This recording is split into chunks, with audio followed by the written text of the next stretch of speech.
ভাই রে ভাই, একজন পারিবারিক চাপের কারণে দেশ ছেড়ে বিদেশে পালিয়েছে।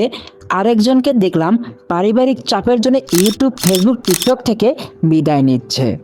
আপনারা তো সকলে জানেন দেশসেরা মানবতার ফেরিওয়ালা বন্যা কিং ওরফে নাটকউদ্দিন আফ্রিদি দেশটা স্বৈরাচার মুক্ত হওয়া মাত্রই 14 মিনিটের একটি নাটক নিয়ে হাজির হয়েছে, যে নাটকের নাম সোশ্যাল মিডিয়া থেকে বিদায়, ভালো থেকে সবাই। যে নাটকটিতে তাকে ব্যাকগ্রাউন্ডের সাথে কান্না করতে দেখা গিয়েছে। নাটকটা এতটাই ইমোশনাল হয়েছে যে আমি শত চেষ্টা করেও এক ফোঁটা চোখের পানিও বের করতে পারিনি। নাটকটা আরো একটু ভালো হলে ভালো লাগতো। এত বছর ধরে কন্টেন্ট ক্রিয়েট করেও তার অভিনয় এবং স্ক্রিপ্টে এতটা ঘাটতি তার ফ্যানেরা কোনোভাবেই মেনে নেবে না। তবে ভাই, একটা বাস্তব কথা কি, যেখানে নাটক করে দেশের প্রধানমন্ত্রী টিকতে পারে নাই, সেখানে একটা কন্টেন্ট ক্রিয়েটর কিভাবে টিকতে পারবে? মানুষ যেখানে আপারে ছাড়তেছে না, সেখানে তারে কিভাবে ছাড়বে? তাই তো সে ভিডিওর প্রথমেই একটা ইন্ট্রো অ্যাড করে দিয়েছে। তবে ভাই, আপনি একটি কথাই মাথায় রাখবেন, দেশের লোকজন আর বোকা চৌধুরী নাই যে আপনি যে নাটকে দেবেন সেটাই তারা পছন্দ করবে। আপনারা হয়তো সকলেই দেখেছেন দেশের এই খারাপ পরিস্থিতিতে তিনি স্টুডেন্ট ভাইদের পাশে দাঁড়াতে চেয়েও দাঁড়াতে পারেনি। সে বারবার ইউটিউবে পোস্ট করে কিছুক্ষণ পরে সেটা ডিলিট করে দিয়েছেন। আর সেটা তিনি কেন ডিলিট করেছেন সেটা তার ইউটিউবে আপলোড করা নাটকে বলেছেন। সে তার নাটকে বলেন, আমি দেশের এই পরিস্থিতি দেখে পোস্টগুলো করি, কিন্তু উপর মহল থেকে আমাকে চাপ দিয়ে এই পোস্টগুলো ডিলিট করানো হয়। এমনকি বাংলাদেশে যখন নেট বন্ধ ছিল তখন আমি বিদেশে থেকে পোস্ট করে গিয়েছি, যেটা আপনারা কেউ দেখতে পারেননি। তিনি আরো বলেন, মাই টিভির দরজা দিয়ে ভিতরে ঢুকে যে আমার সাথে দেখা করেছে তাকে আমি কখনো খালি হাতে যেতে দেইনি। সে মাই টিভির দরজা আপনারা ভেঙে দিলেন।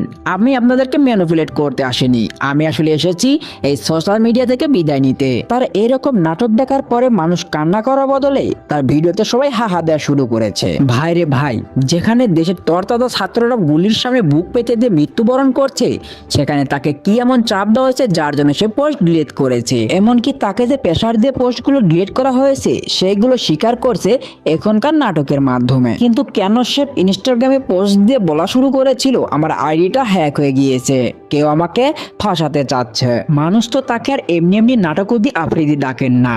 ভাই, আপনারা যারা মাই টিভির দরজা দিয়ে একবার তার সাথে দেখা করার জন্য ঢুকতেন, তাদের কাউকে খালি হাতে ফেরত দিতেন না, আর সেই আপনারাই মাই টিভির দরজাটাই ভেঙে দিলেন।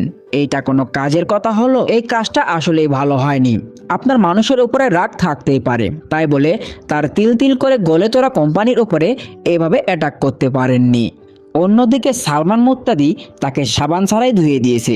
সে তার নাটকের নিচে কমেন্ট করেছে, তুই সিলেটে বলছিস তুই মন্ত্রী হবি এবং সব রাস্তা ক্লিয়ার, এবং পলক ভাই ওয়াজ জেলাস অফ ইউর সাপোর্ট। তুই তোর নিজের ভিডিওতেই বলেছিস উপর মহলের সকলে তোর রক্তের আপনের চাইতেও বড় কিছু। আপন, বড় ভাই, চাচ্চু, খালু, মামা সকলেই দেশের ন্যায়ের পথে চলে। তাহলে কে এমন চাপ দিছে যে তুই মিউজিক লাগিয়ে কাঁদতেছিস?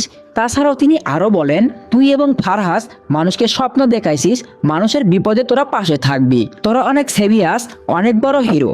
তোরা বুঝাই দিলি তোরা মানুষ ছাড়া কাউরে কেয়ার করিস না, মানুষের কোনো বিপদেই তোদের বুক ফেটে যায়। তোরা টাকা দিয়ে মানুষের ইমোশন কিনতে পারিস। তোরা তাহলে কিভাবে ভিকটিম হলি এটা আমারে বুঝা। এত এত আলোচনার মধ্যে সে তার পেজটাকে আনপাবলিশ করে দিয়েছে।